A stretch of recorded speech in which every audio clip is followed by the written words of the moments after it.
Question number 3, how binary fission differ from the multiple fission. Okay, यहाँ पर अगर आप देख पा रहे होंगे तो एक अमीबा बाइनरी फिजन करने का ट्राई कर रहा है। बाइनरी फिजन का मतलब होता है एक ऑर्गेनिज्म से मल्टीपल ऑर्गेनिज्म का बन पाना। Okay, binary fission occurs when a single cell is split into two equal half.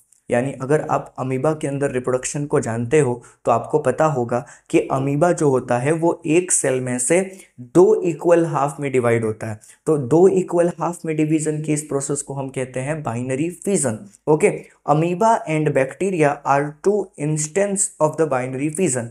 यानी अमीबा जो है और जो दूसरा ऑर्गेनिज्म है, कौन से बैक्टीरियास होते हैं कुछ जो कि बाइनरी फिजन के एग्जांपल्स हैं, यानी ये एक से दो में रेप्लिकेट हो जाते हैं। Okay, multiple fission occurs when a single cell divide into several daughter cells simultaneously. यहाँ पर अगर आप देखोगे तो एक ऑर्गेनिजम्स में से दो नहीं बल्कि बहुत सारे ऑर्गेनिजम्स एक साथ रिलीज होते हैं, तो ये भी एक टाइप का फिजन ही है। पर ये कौन सा फिजन है बच्चों? Multiple fission. यहाँ पर अगर आपको दिख रहा होगा तो प्लाज्मोडियम क्या करता है, एक ऑर्गेनिज्म है अंदर और एक ही ऑर्गेनिज्म के बहुत सारे न्यूक्लियस आ गए और ये बहुत सारे न्यूक्लियस ने बहुत सारे सेल्स बना लिए। अब इस सेल को तो हम पूरा कंप्लीट सेल तो बोल नहीं सकते, छोटे छोटे हैं, तो हम इसको बोलते हैं सिस्ट। CYST, cyst.